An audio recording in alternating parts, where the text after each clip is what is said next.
اس مخلوق کو ایک چیز کے سوا کوئی نہیں مار سکتا، اس پر گولیوں کا بھی کوئی اثر نہیں ہوتا، یہاں تک کہ -273 ڈگری سیلسیس کی سردی بھی اسے نقصان نہیں پہنچا سکتی۔ اگر آپ اسے کھولتے ہوئے لاوے میں پھینک دیں تو بھی یہ نہیں مرتا۔ اگر آپ اسے خلا میں بھیج دیں جہاں نہ ہوا ہے اور نہ پانی تو یہ وہاں سے بھی زندہ واپس آ جاتا ہے۔ چند منٹوں میں انسان کو مارنے والی تابکاری سے 1000 گنا زیادہ تابکاری بھی اسے نقصان نہیں پہنچا سکتی۔ یہاں تک کہ سمندر میں سب سے گہری جگہ یعنی ماریانا ٹرینچ، وہاں دباؤ اتنا زیادہ ہے کہ انسان کا کچومر بن جاتا ہے، وہ دباؤ بھی اس کے لیے کچھ نہیں ہے۔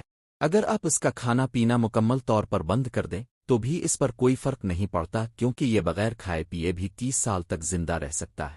اگر صورت حال مزید بگڑ جائے تو وہ اپنے آپ کو ایسی حالت میں ڈال دیتا ہے کہ اس کی سانس، دل اور دماغ سب کچھ رک جاتا ہے، لیکن یہ مرتا نہیں ہے، اور جب سب کچھ ٹھیک ہو جاتا ہے تو دوبارہ شروع ہو جاتا ہے جیسے کچھ ہوا ہی نہ ہو۔ بے شک وہ اللہ ہی ہے جس کے حکم سے یہ مرتا ہے۔